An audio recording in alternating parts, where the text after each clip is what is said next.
নমস্কাৰ, আজি এখন সুন্দৰ থালিলৈ মই আকৌ আপোনালোকৰ ওচৰলৈ আহিছোঁ। আজি থালিখনত আছে হাঁহৰ মাংস। কেনেকেনো বনাইছোঁ আহক তেনেহ'লে ভিডিঅ'টোৰ মাজলৈ।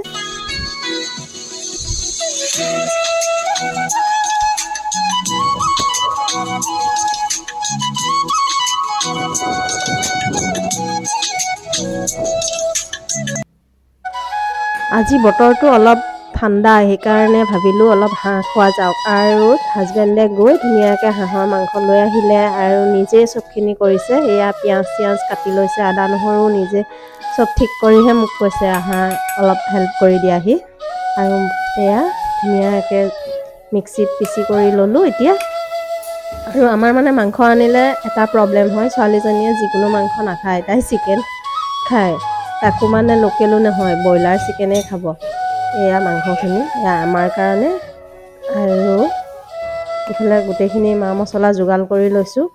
এয়া অকণমানি কেৰাহী এটাত অকণমান তেল দি লৈছোঁ। ইফালে ডাঙৰ কেৰাহী এটাত আমাৰ কাৰণে বনাম। ইয়াতে পিঁয়াজ দিলোঁ, তাৰপিছতে তেজপাত আৰু লং ইলাচি দিছোঁ দেই। হাঁহৰ মাংসত লং ইলাচি দিলে খাই ভাল লাগে। আৰু তেওঁ অলপ হেল্প কৰি আছে। এয়া নিমখ দি লৈছে, হালধি দিয়া নাই এতিয়ালৈকে বৰ্তমান। এয়া অলপমান জিৰা গুড়ি ছটিয়াই লৈছোঁ ধুনীয়াকৈ। অকণমান এনেকৈ লৰাই দিছে। লৰাই দিয়াৰ পিছত দেখিছেনে ইমানখিনি মাংস এইখিনি হৈ গৈছে। তেল বহুত ওলাইছে, খাই টেষ্টি লাগিব কিন্তু দেই। আৰু ইফালে মই বনাই আছোঁ অকণমানিজনীৰ কাৰণে এয়া এটা লেগ পিচ আনিছে আৰু সেয়া অকণমান তাইক বনাই দিওঁ, কাৰণ আমি জ্বলা চলা দি খাওঁ, তাই খাব নোৱাৰে যে।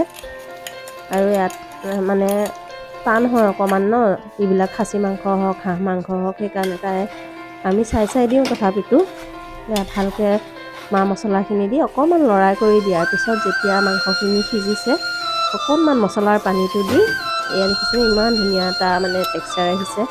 তাৰ পাছতে বিলাহী দিছে, বিলাহী দিয়াৰ লগে লগে কালাৰেই চেঞ্জ হৈ গৈছে। আৰু এতিয়া অকণমান পানী ছটিয়াই ভাজি আছে। দুইজনে লাগিছোঁ। আৰু এতিয়া উতল আহোঁতে এগালমান ধনিয়া পাত দিছোঁ,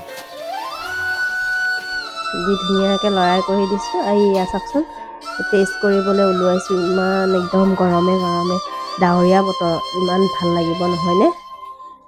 ওচৰত যদি কোনোবা আছে আহিব খাবলৈ।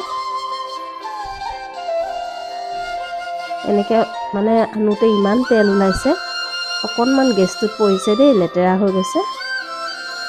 ইয়াত দেখিছেনে ইমান ধুনীয়া তেল ওলাইছে। মাংসখিনি দেখোঁতে একদম খাওঁ খাওঁ লাগিছে। আপোনালোকৰ লাগিছেনে?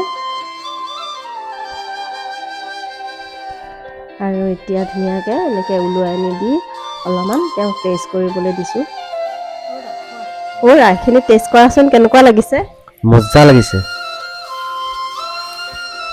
সঁচাকৈ ধুনীয়া লাগিছে, মজা লাগিছে। তেওঁ একদম খাই লৈ একে মজা কৈ আছে। আৰু আপোনালোকৰো যদি খাব ইচ্ছা আছে, কোনোবা আহিব, মই ধুনীয়াকৈ বনাই খুৱাম। এয়া আৰু চিম্পুল ভাত, অলপ পিঁয়াজ কাটি দিলোঁ, লগত নেমু, হাঁহৰ মাংস আৰু দালি আছে বাৰু, দালি আৰু আলু ভাজি, সেইখিনি আনি আছোঁ। আপোনালোকক পোনপ্ৰথমে এইখিনি দেখুৱাই লৈছোঁ চাওকচোন। এয়া ফাইনেল ডিছখন হৈ গৈছে আৰু প্ৰস্তুত। ইয়াৰ লগত অকণমান আলু ভাজি আৰু দালি, কাৰণ দালি নহ'লে মানে আমাৰ দালি লৈছোঁ। আৰু থালিখন যদি ভাল পালে আপোনালোকে লাইক কমেণ্ট আৰু শ্বেয়াৰ কৰিব। Bye bye.